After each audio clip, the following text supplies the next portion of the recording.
Blue Bayou.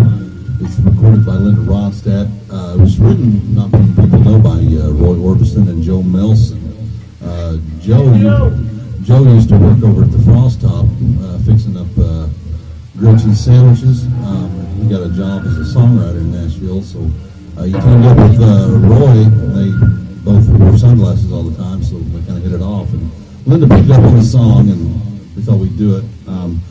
This next one's going to go out to a big fan of ours named Floyd Kramer. I know that you remember him from years back. Unmistakable Sideburns. He had that big album back in '73. Yeah, it was the class of '73, in fact. Tying on a Ribbon and Killing Me Softly and His Kisses. So, Floyd, this one goes out to you. I know you're out there with Mr. Paycheck pushing up Daisy. So, this one goes out to you, brother.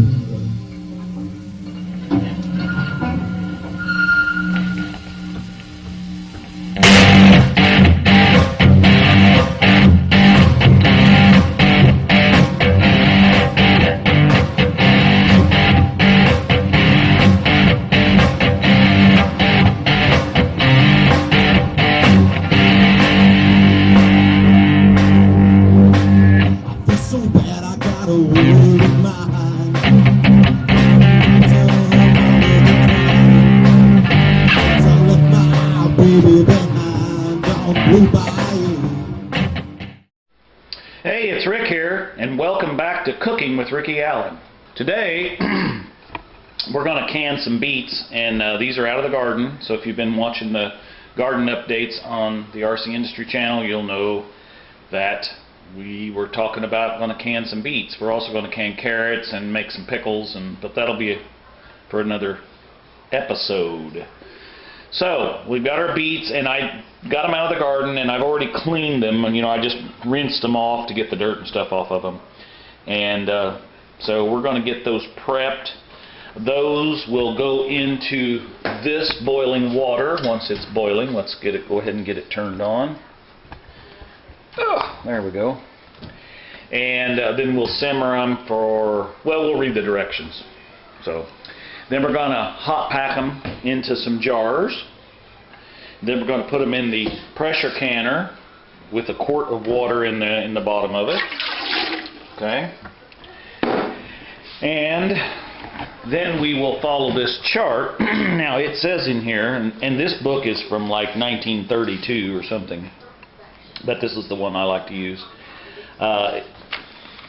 We're gonna just prep them the way it says here, which is to cut the tops off and leave about 1 inch of the root on the bottom, and then we're going to put them in that pot over there and pre-cook them for 15 minutes.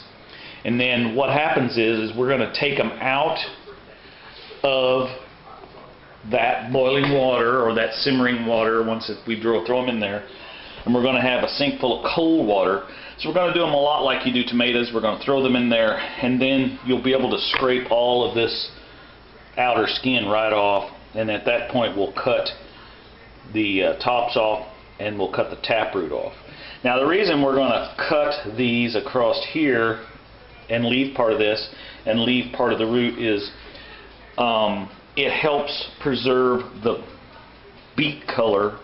Otherwise, if you go ahead and cut them now and boil them down and then scrape them off, they won't be as dark red as they are. So anyway, that's what everybody says. And then we will take some of these little things here, which are the lids, and we will put them on the jars, and then we will pressure can them. If we go over here to the chart where it says beets, we will do 10 pounds of pressure for 20 minutes. So, alright, let's start prepping these and get them in the pot so we can get them simmering. Alright, show you more.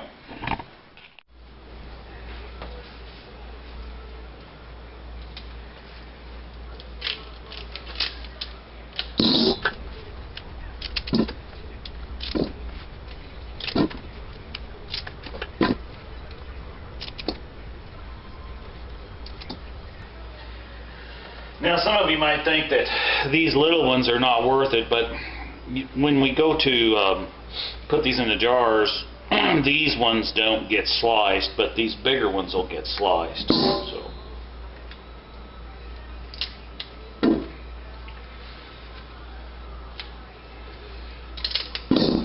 Okay, I think you kind of get the idea here. So I'm going to sit here, or stand here, and I'm going to do the rest of these.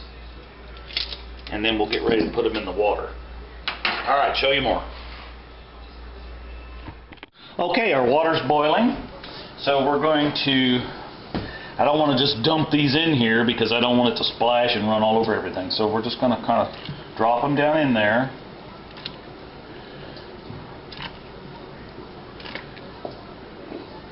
Of course, the water is going to turn beet red, hence the phrase beet red. Okay.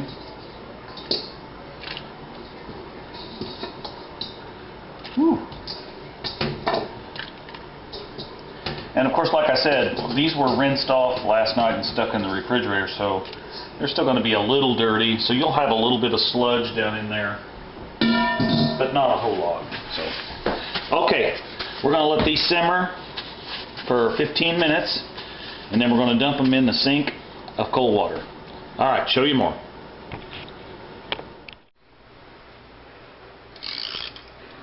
I understand this doesn't make much sense. I was teasing.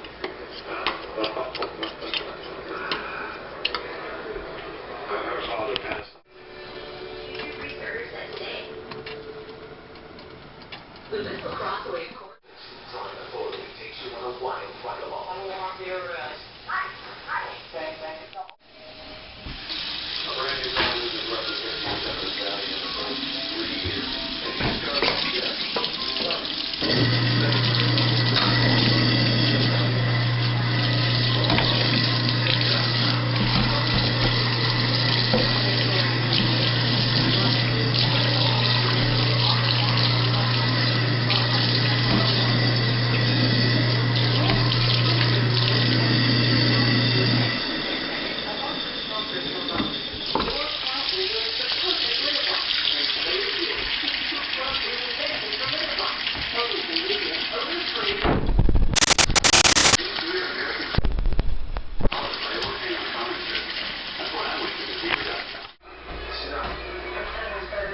Okay, so we're going to put these things down in there,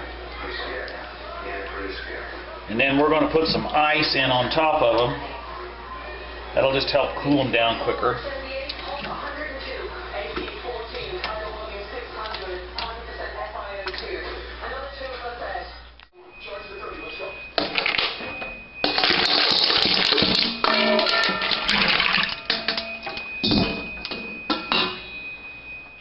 Okay, so the idea of putting the ice in here, really it's not, you don't have to do that, but it's kind of like the water is really hot, so I don't like to stick my hands in it. Even when you take the hot beets out and put it in that cold water, it's still kind of hot for my hands to hold on to. And I'll give you another tip too, my hands will probably turn red by the fourth time this is over. Have to shut that off. And so you might want to wear gloves, but I'm not too worried about it. So anyway, so we're going to cut the tops off. See, everything cuts real easy now. And I'm using this serrated knife that's kind of like for a steak knife, because this is how I do this. I don't know if you can see it, but I'm just scraping that outer skin off. Just like that. And it peels right off there because we stuck them in that hot water. And you don't have to do this, but it will take some of the bitterness. Sometimes it'll be a little bitter. Now we're going to be putting vinegar in here anyway, so but that's you can kind of see that. Now this is bigger, so I'm going to cut this into fourths, and we'll put it over here.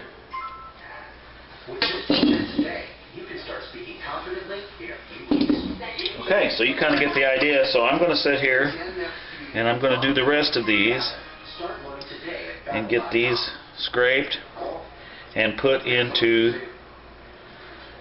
the pan over here, and then we're going to get ready to put stuff in our jars. Alright, show you more. Okay, so now what we've got is we're going to take this little duker here, and I've just got these sitting in here just to keep these warm. This water's been on in this pressure canner. You put 2 quarts in here like we dumped in a while ago, and we're just going to fill these jars up, and going to get a spoon here.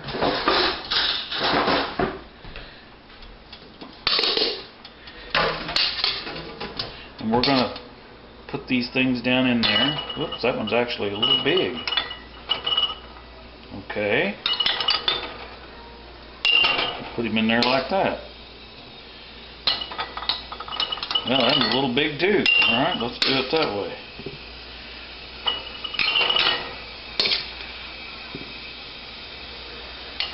Put these big ones down in there. I just went ahead and got enough jars cleaned so that, I would have enough.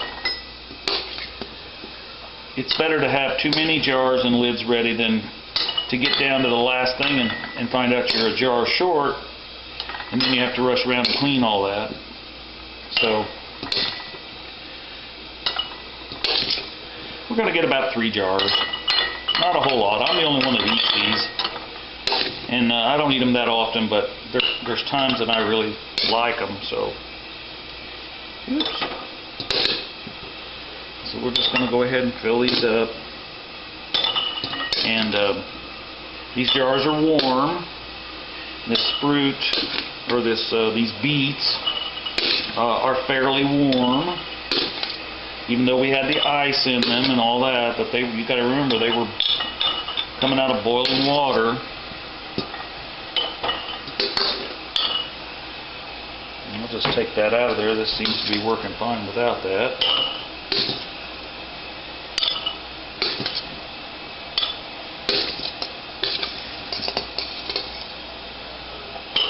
Well, looks like we're going to get 4 jars of them. That's good. And my garden's small, and since I'm the only one that eats them, and get these canned and put downstairs for winter, and so it'll be fine. Now you can hear the water in the background starting to boil again, because what we're going to do is once we get these filled with our beets, then we are going to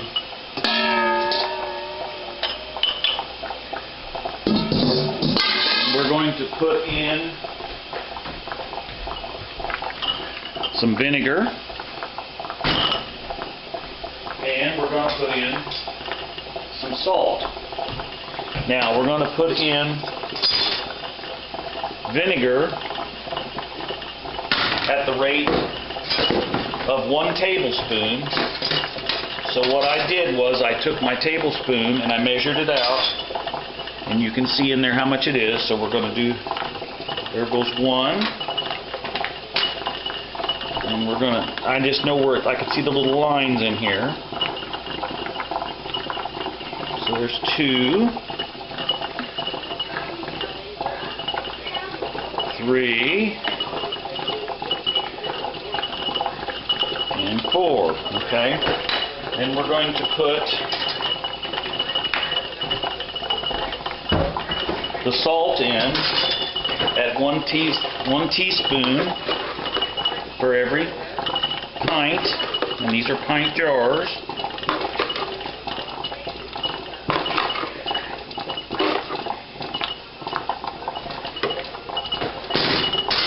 And then we're going to fill these up with boiling water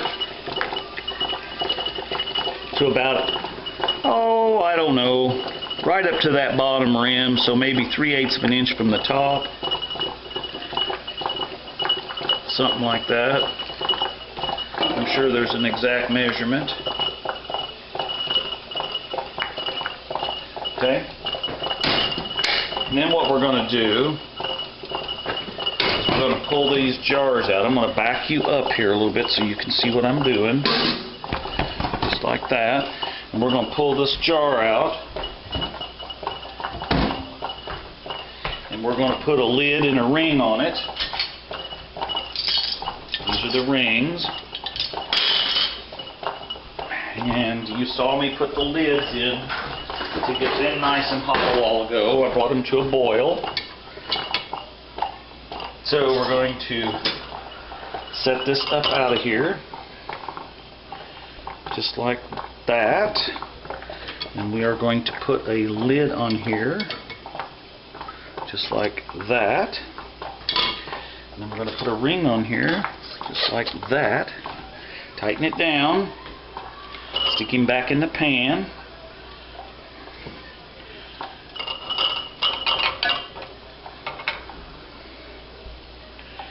And just continue to do this until we get them all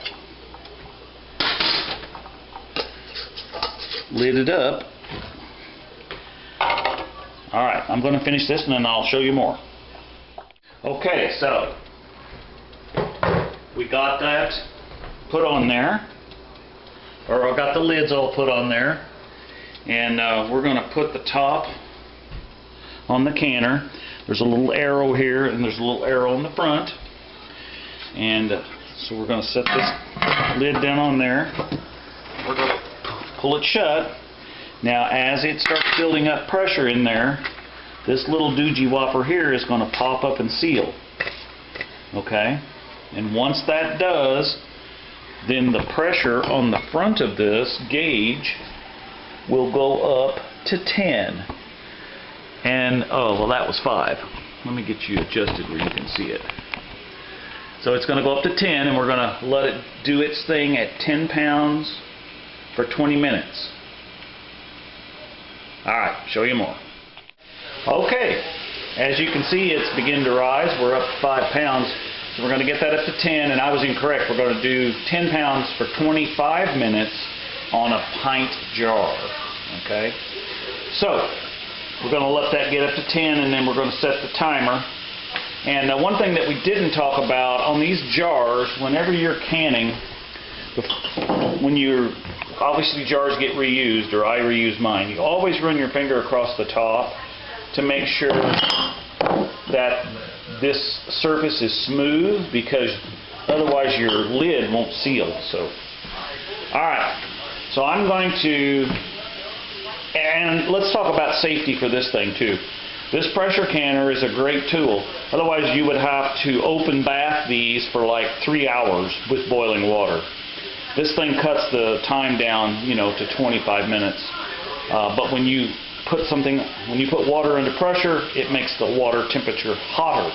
So you got to be careful with this piece of equipment. Don't be bumping into it. Don't store it and just throw it around in a closet someplace. Always be gentle with it when you store it, and when you're using it, don't crash into it or pick it up and move it around or something like that till the pressure's down on it, because these things can explode and they can be very dangerous. So be sure and read all the directions that come with your pressure canner. Alright, so I'm going to let this get on up to 10. It's almost there, and then we'll have to turn back the heat a little, and we'll kind of modulate it and keep it around 10 pounds for 25 minutes. Alright, show you more.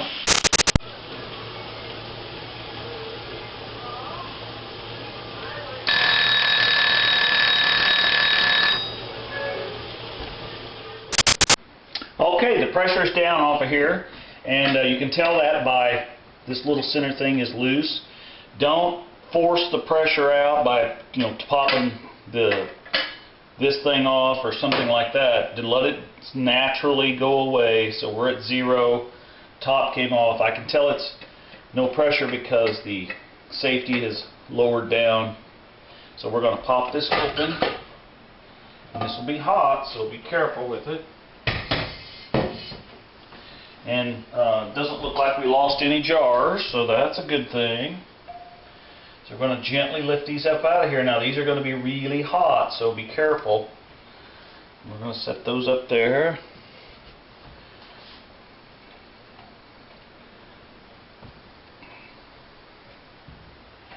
And this red beet stuff will stain whatever you set it on, so try to use an old towel, which I did not do, so don't tell the wife. Okay.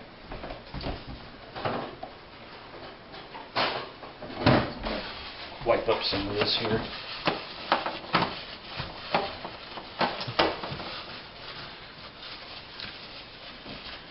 Okay, so you can see that we got 4 jars. Now, these things are, the tops haven't sealed yet. As this cools, you'll hear them pop, pop, and they'll seal down. So always check that before you store them away. But let them sit here. I'll let them sit here till tomorrow because we won't be using the stove tonight. So just let them sit there and cool. And you'll hear them as you're doing things. I was hoping one of them might pop while we're sitting here so you can hear it, but this one looks like it's getting close. You can see the lids starting to sway down. So, but anyway, they'll make a sound, and you'll be able to tell when they're sealed. So, all right. So that kind of concludes this episode. Thanks for tuning in to Cooking with Ricky Allen.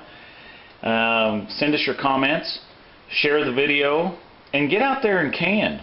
Do some home canning.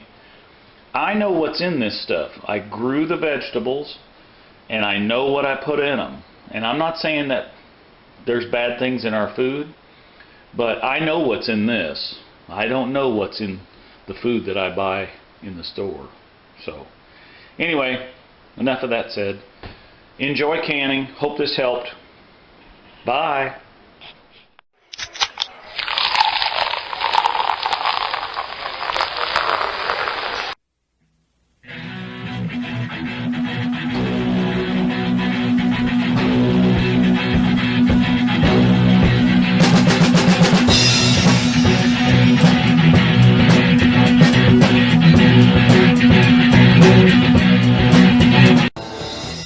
I was walking down the street, I was minding my own affair. Run, Tallulah, run! Hi, baby.